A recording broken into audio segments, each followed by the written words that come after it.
Breaking news. Pashamylaram Sigachi company వద్ద బాధిత కుటుంబ సభ్యులు ఆందోళనకు దిగారు. తమ వారిని తమకు అప్పగించాలని డిమాండ్ చేస్తున్నారు. ప్రమాదం జరిగి 3 రోజులైనా తమ వాళ్ల ఆచూకీ ఎక్కడ అంటూ అధికారులను నిలదీస్తున్నారు.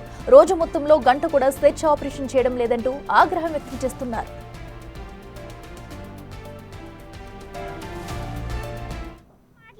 మేము కూడా సార్కి ఇది వరకు రెస్పెక్ట్ ఇచ్చి వెయిట్ చేసాం, కానీ వర్క్ చేస్తున్నామని చెప్పి ఒక 5 మినిట్స్ చేస్తున్నారు ఆపేస్తున్నారు, 5 మినిట్స్ చేసేస్తున్నారు ఆపేస్తున్నారు.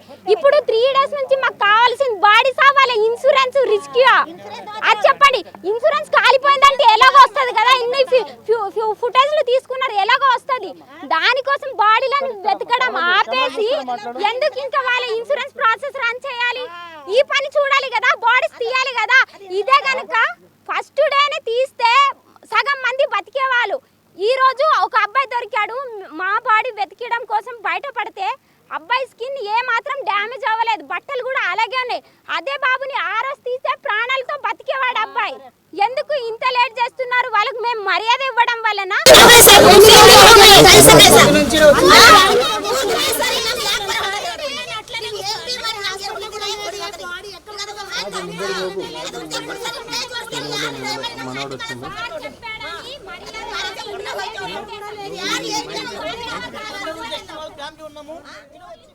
రెడ్డికి ఇదే అంశానికి సంబంధించి మరింత సమాచారం మా ప్రతినిధి శ్రవణ్ లైవ్ లో అందిస్తారు. శ్రవణ్, చెప్పండి. మనం చూస్తున్నాము అటైతే ఏదైతే సిగాచి కంపెనీ వద్ద కుటుంబ సభ్యులు ఆందోళనకు దిగడం చూస్తున్నాము, నిజంగా అధికారుల నిర్లక్ష్యం వహిస్తున్నారా? అక్కడ సిచ్యువేషన్ ఎలా ఉంది?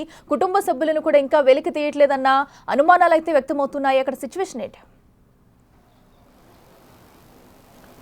సిగాచి కంపెనీలో మృతుల బంధువుల ఆరోపించినట్టుగా అధికారుల నిర్లక్ష్యం కొంతమేర వాస్తవానికి కనిపిస్తుంది. ఉదయం మనం 7 గంటల నుంచి సిగాచి కంపెనీ దగ్గరే ఉన్నాం. అయినప్పటికీ కూడా దాదాపుగా 10 గంటల 30 నిమిషాల ప్రాంతంలో ఆపరేషన్ అనేది స్టార్ట్ అయింది. దాని తర్వాత ఆన్ అండ్ ఆఫ్ వర్షం ఉండడంతో చాలా వరకు ఈ సర్చ్ ఆపరేషన్ అనేది స్లోగా జరిగిందని చెప్పుకోవచ్చు. మధ్యాహ్నం 2 గంటల తర్వాత ఒక మృతదేహాన్ని అధికారులు వెలికి తీశారు. ఆ బాడీని పటాన్ చెరువులోని ప్రభుత్వ ఆసుపత్రికి తరలించారు. దాని తర్వాత ఇంకా సర్చ్ ఆపరేషన్ కొనసాగుతుంది అనేటువంటి అంశాన్ని చెప్తానే ఉన్నారు. కానీ లోపల పరిస్థితి చూస్తే మాత్రం ఆ విధంగా కనిపించట్లేదు. మంత్రులు దామోదర్ రాజనరసింహ, పిసిసి చీఫ్ మహేష్ కుమార్ గౌడ్తో పాటు మీనాక్షి నటరాజన్ వచ్చారు.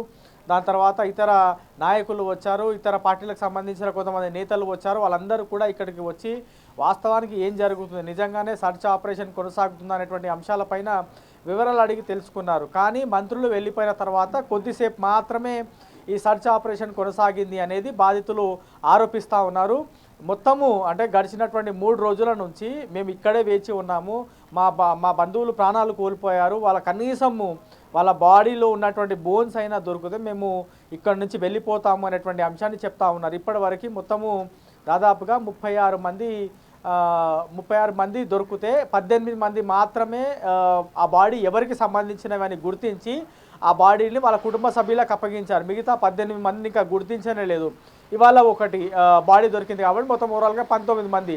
ఆ 19 మంది బాడీలను అసలు ఏ ఫ్యామిలీకి సంబంధించినవి అనేది డిఎన్ఏ పరీక్ష తర్వాత ఆ బాడీలను వాళ్ళకి అప్పగిస్తాము అనేది చెప్తా ఉన్నారు. అయితే మిగతా బాడీలు దొరుకుతాయా లేదా అనేటువంటి ప్రశ్న ఇప్పుడు ఉత్పన్నమవుతుంది. ఎందుకంటే 700 డిగ్రీ టెంపరేచర్ ఉండే అంత వేడిలో అసలు స్కిన్ మొత్తం కూడా ఇట్లా పూర్తి స్థాయిలో అధ్వానంగా తయారైపోయి ఉంటుంది. ఆ స్కిన్ కూడా ఉండకపోవచ్చు అనేది అధికారులు అంచనా వేస్తున్నారు. మా ప్రయత్నాలు అయితే మేము చేస్తూ ఉన్నామని అధికారులు ఒకవైపు చెప్తున్నప్పటికీ కూడా మరోవైపు మాత్రం బాధితులు మాత్రం క్లియర్గా ప్రభుత్వకి సంబంధించినటువంటి మంత్రులు వచ్చారు, క్లియర్గా ఆదేశాలు ఇచ్చారు. కానీ అధికారులు పూర్తి స్థాయిలో సమర్థవంతంగా పని చేయట్లేదు, సర్చ్ ఆపరేషన్ అనేది సరిగ్గా జరగట్లేదు అనేటువంటి విమర్శలు అయితే వాళ్ళు చేస్తూ ఉన్నారు. సో 10 డెడ్ బాడీలకు సంబంధించినటువంటి అప్డేట్ ఇవాళ సాయంత్రం వరకు వస్తుంది అనేది ఉదయం దాదాపుగా దాదాపుగా 11-12 గంటల వరకు సమయంలో దామోదర్ రాజనరసింహ చెప్పారు. కానీ ఇప్పటి వరకు దానిపైన పూర్తి స్థాయి అప్డేట్ రాలేదు. ఇంకా సర్చ్ ఆపరేషన్ ఎన్ని రోజులు కొనసాగుతున్నటువంటి ప్రశ్న కూడా ఉత్పన్నం అవుతుంది. ప్రస్తుతం మనం సిగాచి కంపెనీ దగ్గర చూడవచ్చు, పోలీసులు మాత్రమే మనకు కనబడుతున్నారు, ఎవరిని కూడా ఇక్కడికి అనుమతించట్లేదు. వచ్చిన వాళ్ళందరినీ కూడా ఇక్కడ నుంచి పంపేస్తున్నారు. కేవలం పోలీసులు మాత్రమే ఇక్కడ బందోబస్తు నిర్వహిస్తున్నారు. మనం అటువైపు చూస్తూ ఉన్నాం, అంబులెన్స్లు ఇట్లా రెడీగానే ఉన్నాయి.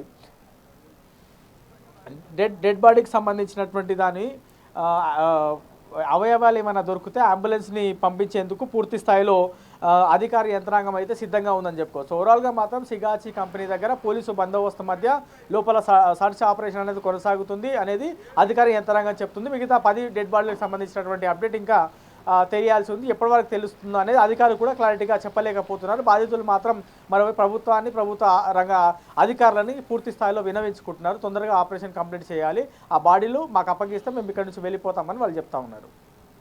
Right Shravan, thank you.